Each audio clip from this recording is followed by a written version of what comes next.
transparency and accountability in government, a group of Chinatown-based individuals, businesses, and cultural organizations who want to raise awareness about issues of concern to this community. This afternoon presents an opportunity for representatives from the city to present you with some background with their rationale for the proposed bylaw, and in turn for them to hear the community's concerns and questions about the bylaw. You will have the opportunity in the audience to ask our panel members questions as well.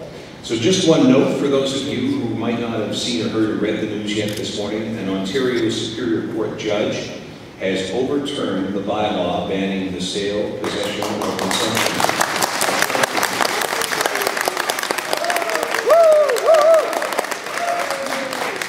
And shark fin food products in Toronto. Now, the judge ruled that the bylaw was outside the powers of the City of Toronto. In other words, the Toronto City Council did not have authority to pass it.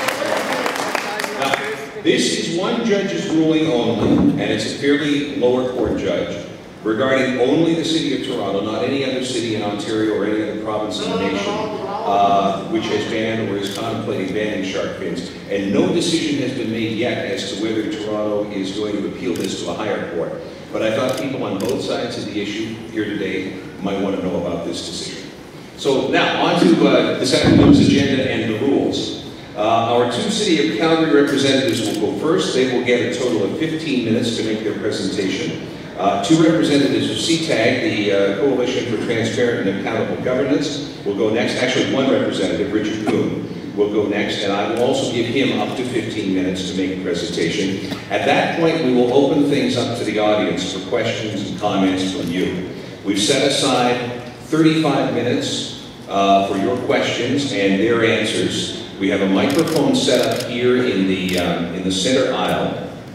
So please come up to the microphone and line up, and I'll take the questions in order. Now, I understand that there will be somebody with a portable microphone as well at the back of the room. So if there's any reason you can't get up to the microphone, signal him and he will come to you, and I'll keep an eye out and get you into the queue for the questions as well. 35 minutes is not a lot of time for questions and answers, so to get through as many questions as we can, I'm going to ask you to be brief. Each questioner gets 1 minute, 60 seconds to make their comment and or ask a question. I don't mean any disrespect to anybody, but making a speech or not getting to the point is inconsiderate to the people behind you waiting their turn, so I'm not going to allow it. Same rule goes to the panelists, by the way, with two exceptions. I'll give the panelists 2 minutes to answer the question, since proper answers often take a little longer than the questions do. And if the questioner, if you in the audience specifically want to hear an answer from CTAG and from the city, then I'll allow one representative from each group to answer the question. Again, 2 minutes each, but feel free to go shorter with the answers if you can, okay? And panelists, I need to tell you this, because I used to be, until the election was called and I retired, I used to be a member of the Legislative Assembly for Calgary. This is not the Alberta Legislature. Therefore, this is not question period, this is answer period. And if you don't know the answer, just say so. These people have taken time out of their Saturday afternoon to do this, so please, all of you, answer their questions as clearly and concisely as you possibly can. With me today are David Tam and Grace Wong. They are going to be our translators today, so if we encounter a language difficulty, if it's more comfortable for you to ask a question in Cantonese or Mandarin than it is to ask the question in English, they will translate for you, and they will also translate the answer back for all of us here as well. Following the questions and answers, I'll give CTAG 5 minutes for closing comments, and I'll give 5 minutes to the city for closing comments. Then I'll wrap things up, and I guarantee we will be out of here by 4 o'clock. So there we go. Representing the City of Calgary, to my immediate right, Alderman Brian Pincott. To his right, Alderman John Marr. Representing CTAG, Richard Poon. And as I said, we were going to give our two City of Calgary representatives the opportunity to go first. So it is now, according to my BlackBerry, 2:32. Gentlemen, fight it out among yourselves, but you have until 2:47. Go. Well, thank you very much, Dave, for being willing to moderate this afternoon. And thank you everybody for coming. I do appreciate CTAG for organizing this, organizing this town hall. I think it is important. It also is part of a commitment that I made to my colleagues on City Council that we would do this. So our intention now is to have this event, be here at this event, as well as another consultation that the City of Calgary has been organizing. So that has been a commitment of mine to City Council. The reason, and to be clear, why I made that commitment to my colleagues on City Council, and why John followed up and to work with me on this, is that I recognize that you weren't consulted. You were not talked to directly about this.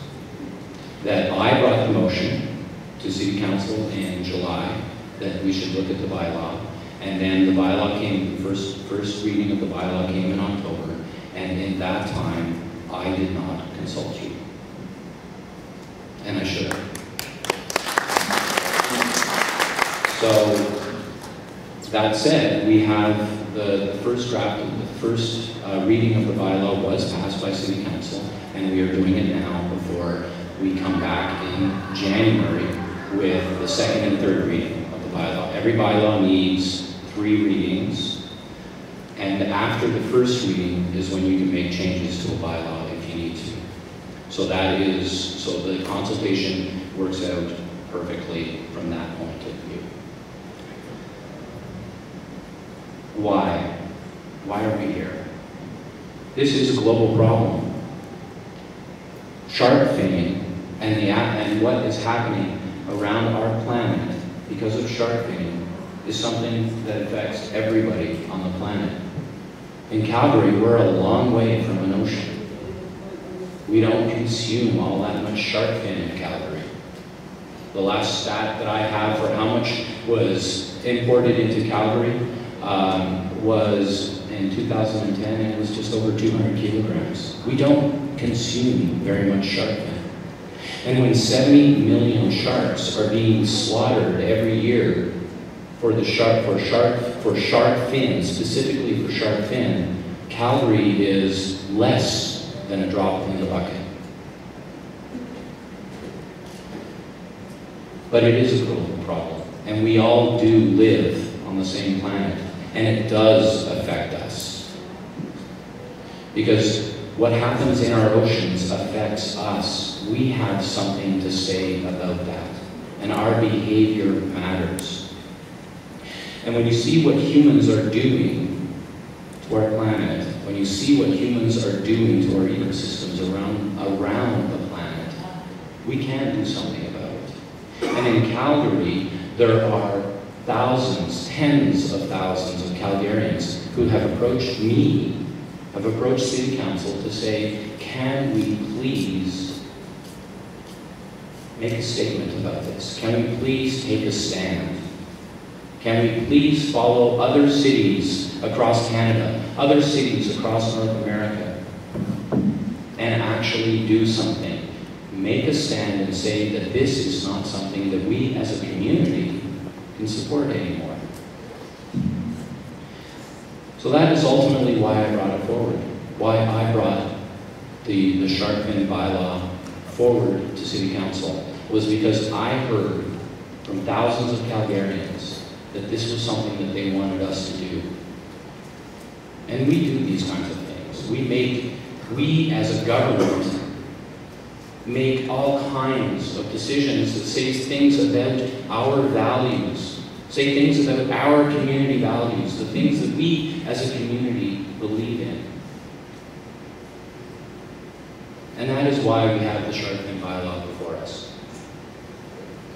Because it is a global problem. Because we can show leadership on a global problem in little old landlocked Calgary. Will it make a huge impact? Will it save the sharks? No, it will not. Will it send a message to the governments that need to do something about it? The government of Canada? Yes, it will. And as part of this, the City of Calgary and City Council in Calgary has been lobbying our federal government that they need to take a stand. That if we really want to make a difference, it is the national government, it's the federal government that needs to do something about it. So these things work hand in hand. And that is why I brought forward the idea, brought forward the motion that we should implement a shark fin bylaw in Calgary. And council supported that.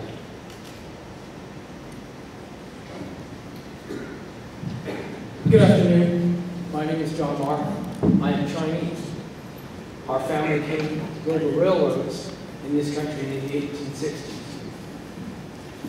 I'm here because thousands of my constituents in Ward 8 asked me to support a ban on shark fin. I'm here to talk to you today because, as a Chinese man, I want to tell you this has nothing to do with an attack on our culture or our values or our way of life. It has everything to do with the idea that Calgary has to recognize its new place in the world as a global and world leader. Everyone knows that Calgary is one of the economic drivers of North America, and in fact, one of the economic drivers of the world. They also know that we're a multicultural city and a multicultural country. So the Chinese community in Calgary and in Vancouver and Toronto, towns all across this country, have continued to thrive and share our ideas and values. We're going to continue to be able to do that. I want you guys to remember that what we're talking about is soup. It's soup. But what we're talking also about is an endangered species that is under immense attack from the greatest predator in the world, which is man. We have to recognize that. We also have to look at what can we do as citizens of that planet. Now, when I got married, my wife and I talked about the whole Chinese banquet. She's Bylaw. And my parents wanted very much for us to have the traditional Chinese banquet, to have the shark fin soup. And we didn't want it. One, I don't really like the taste of it that much. And two, I also recognize that this is something that's not necessarily the best thing for us to do as a planet. My wife didn't care